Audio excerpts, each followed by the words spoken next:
Passat B7 ovipahvin irrotuksen voi aloitella sillä, että kampeaa tuosta kahvasta tuon muovin varovasti irti. Itse aloitin tuolta alareunasta. Lähti aika siististi, tarvii vähän voimaa. Sen jälkeen oven alareunassa on täällä heijastin. Se lähtee irti, sen alla on ruuvi. Ja täällä oven alareunassa on myös kahdessa kohtaa muovinen käännettävä kiinnike. Käännetään sitä sillä 90 astetta sopivalla avaimella. Sen jälkeen loppuunkin oikeastaan repimistä.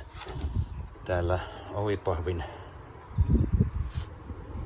takapuolella on tämän näköisiä kiinnikkeitä, jotka lähtee vetämällä irti. Niitä löytyy tuolta saranapuolelta 3 kappaletta. Yksi on tuossa keskellä ja pari kappaletta sitten tuolla oven takareunassa.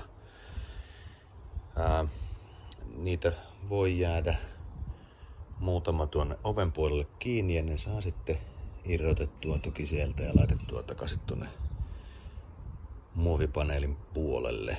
Yksi näistä kiinnikkeistä on vähän erilainen. Tällainen suoraviivaisempi. Se oli niin tiukassa, että mun piti auttaa sitä tuolta oven välistä vähän pienellä ruuvimeisselin kärjellä, että se lähti irti. Muuten lähinnä voimapeliä, mikään ei onneksi hajonnut. Tossa näkyy toi sen kahvan sisässä oleva ruuvinreikä ja itse asiassa täällä heijastimen sisällä olevaa ruuvia muuten ei tarvinnutkaan irrottaa. Se ei ole välttämätöntä muovin irrottamiseksi. Se heijastin voi sinänsä jää paikalleen. Ja kun oven irrottaa, niin tällainen liitin löytyy tuolta sisäpuolelta, jolla nämä kaikki piuhat tästä lähtee irti. Ja sen lisäksi tietenkin oven kahvassa on vaijeri kiinni. Ja se tarvii irrottaa myös, kun ovipahvi on saatu irti. Oven sisäpuolella kuvio näyttää tältä. Tässä on lisäksi irrotettu jo Torx-ruuvit tästä pellistäkin, mutta täällä on tää vähän erinäköinen kiinnike, josta äsken puhuin.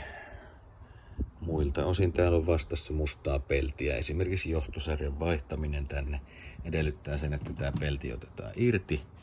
Siihen ei riitä pelkästään näiden Torx-ruuvien irrotus, vaan myös toi kahva tarvii tuolta irrottaa, jotta tämä pelti irtoaa tästä kulmastansa. Mutta itse ovipahvin irrotus onnistuu näillä kosteilla.